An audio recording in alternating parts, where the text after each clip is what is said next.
Hello, this is Sarah Meehan with Concentrus, and today I would like to share a short and sweet tip for breaking the relationship between a customer deposit and a sales order. So you can see here on my screen, I have a customer deposit that is related to a particular sales order because it was created from that sales order.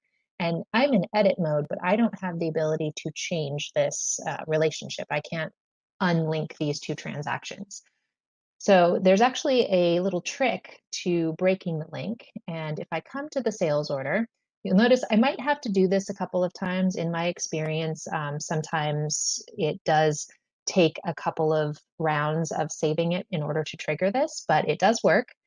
So right now it's on the primary sales order form. If I change this form on the sales order to a cash sale version, so I'm going to just jump back to the standard sales order cash sale version and then save, and I might have to do this a second time to toggle it. But what happens is because the sales order is now intending to generate a cash sale transaction, it does not need the customer deposit because the customer deposit actually can't be applied against the cash sale. So it breaks the relationship and then allows you to apply the customer deposit either to another sales order for that customer or to leave it as an open customer deposit on their account. So let me go ahead, populate priority, and I will hit save. Okay, so got the pop-up here. It says changing the form to a cash sale will remove the link between the deposit and the sales order, which is exactly what we want to happen.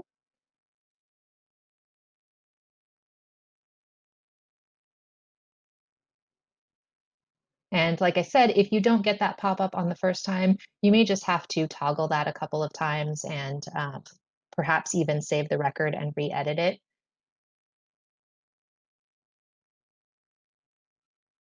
Okay, so once this saves, I'm going to come back here to my customer deposit and I will click the reload.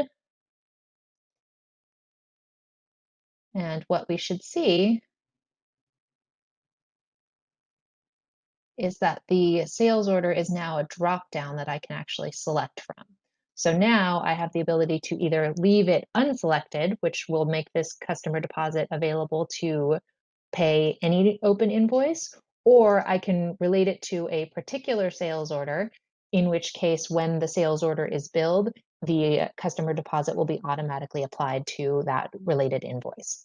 Hopefully you found this helpful. It's kind of a little handy trick that a lot of people don't know about. So when this comes up, hopefully you are able to take advantage of this workaround. Thanks so much for watching. Take care.